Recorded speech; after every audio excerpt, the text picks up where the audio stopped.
What if Superman joined the Avengers? The ultimate crossover.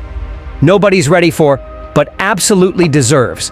Let's imagine for just a moment that Superman, yes, Clark Kent, the man of tomorrow, the Boy Scout with abs chiseled by the gods, somehow flew right past the Warner Brothers lot and crash-landed into the MCU.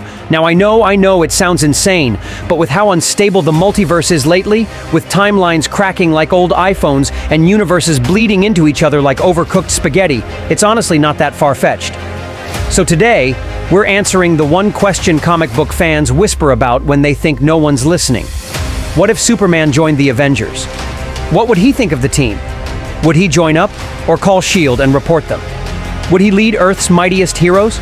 Or accidentally punch a hole through them while trying to shake hands? Let's break it down, starting with the obvious. Where would Superman even land? Arrival on Earth, 616, or whatever number Kevin Feige says we're on? First of all, we need to address the awkward elephant in the multiverse. Technically, the MCU is supposed to be Earth 616. But the comic book, Earth 616, is a very different beast. One with decades of lore and far less Thor quipping like he's doing stand-up. So let's assume Supes crash lands into MCU Earth, right after Multiverse of Madness, during the aftermath of all that incursion talk. Doctor Strange is back from his horror movie cameo, Wanda's fate is uncertain, and Kang is looming like that homework assignment you keep pretending doesn't exist. Enter Kal-El. Superman's first reactions. Imagine his face when he learns that Tony Stark sacrificed himself. Captain America is gone. The Avengers are, well, in disarray. Half the remaining heroes are on sabbatical. Thor is in space finding himself again, and Ant-Man is somehow now the most important Avenger. Yeah, Supes would be very confused, but then he sees the chaos, the remaining threats, the holes in reality, and does what he always does. He helps. Superman, being the overachiever he is, would immediately volunteer to mop up the remnants of Thanos' army, repair Stark Tower, and fly a few kittens out of trees just for good PR. Who does he get along with? Let's be honest, Steve Rogers and Clark Kent would have gotten along like peanut butter and jelly. Both are moral compasses. Both love America, but in a deeply nuanced and questioning way, and both have punched Nazis. A bro-ship made in heaven. Spider-Man? Oh, it'd be adorable. Imagine Clark taking Peter under his wing. Finally, a mentor who doesn't die after one movie. They'd geek out over science, journalism, and awkwardly hiding their secret identities. Daily Bugle interns unite. Thor and Superman? That's a buddy cop movie waiting to happen. One's a literal god with a magic hammer, and the other is a space alien whose powers include being a solar battery with a jawline sharp enough to cut vibranium. Can you imagine them trying to outfly each other? Supes with his laser eyes, Thor with his lightning. Someone call ILM, this movie writes itself. Who does he clash with? You already know the answer, Tony Stark. Tony would take one look at Superman and instantly feel threatened. Not just by the fact that Supes could bench press a continent, but because Clark is nicer, stronger, and clean-shaven without even trying. Tony would try to alpha him with sarcasm, but Clark's Kansas farm boy charm would just deflect it all. I'm just a guy from Kansas, Mr. Stark.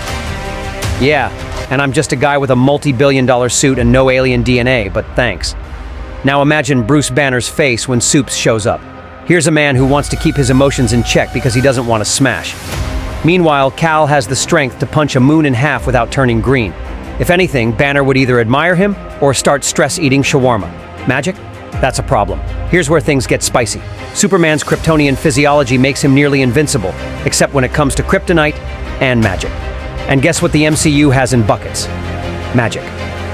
Doctor Strange, Scarlet Witch, Agatha Harkness, Loki, even Wong's tea-making skills. All of that is a problem for Superman.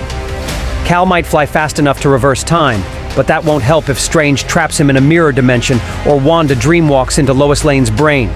Supes might have to adapt, perhaps even take some magic training himself. Just imagine Superman in a sling ring trying to open portals. Adorable chaos. The Thanos problem, or lack thereof, now. What if Superman was around during the Infinity War? Let's be honest, Thanos wouldn't have stood a chance. Superman, enraged by Thanos wiping out half of life, would have flown through the Mad Titan's ship like a heat-seeking missile. Remember how Thor aimed for the chest? Superman would have aimed for Thanos' chin and broken his jaw before he even said inevitable. No snap. No 5-year time skip. Tony gets to retire with Morgan. Black Widow doesn't sacrifice herself. Clint Barton doesn't become a part-time ninja. We all get a much happier ending. And yes, he absolutely would have taken on the entire Black Order single-handedly. Cull Obsidian, punched into space. Ebony Maw, heat visioned into ash. Proxima Midnight, tossed into the sun. It would have been a short movie, maybe 20 minutes long. Roll credits. Civil War, not anymore. Superman is the kind of guy who tries to de-escalate conflict before it escalates. He'd probably sit both Tony and Cap down like a dad tired of his kids fighting over the last cookie. And if that didn't work, he'd fly them both to the moon, hold them in place, and give them the Superman lecture at TM. Do you know how many planets I've saved today? Now shake hands, or I'll drop you in the negative zone. They'd listen. Could Superman be the next big villain? Now here's the plot twist. Let's say Clark doesn't land as a hero. Let's say he comes through a multiversal rift, confused, grief-stricken from losing his own universe. Manipulated by Kang, tempted by a false Lois, or even brainwashed by dark magic, Superman becomes the villain. Ultraman, Injustice, Superman, Dark Cal. Imagine the Avengers, scattered and rebuilding, facing a god who thinks he's right, who believes Earth needs order, who thinks punching the moon in half will teach people not to litter. That's the kind of threat that unites every corner of the MCU, from Blade to Shang-Chi to Moon Knight. Even Deadpool would have to take things seriously. And maybe, just maybe, Hulk finally lets loose.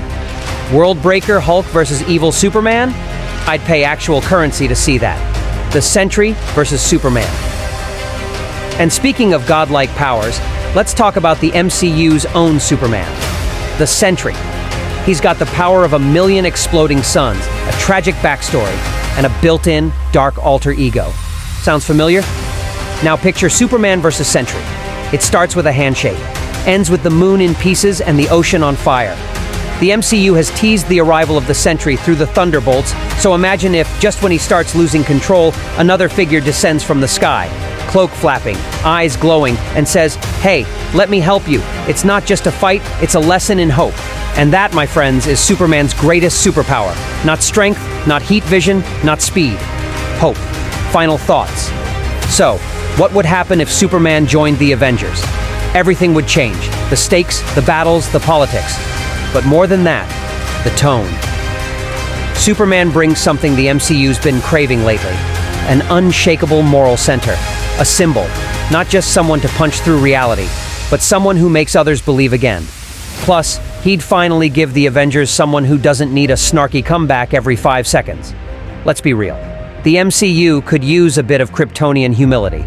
So, Feige, Gunn, whoever's in charge of the timeline today, if you're listening, give us the crossover. You've got the multiverse. You've got cameos. Now give us the man who started it all. Give us Superman.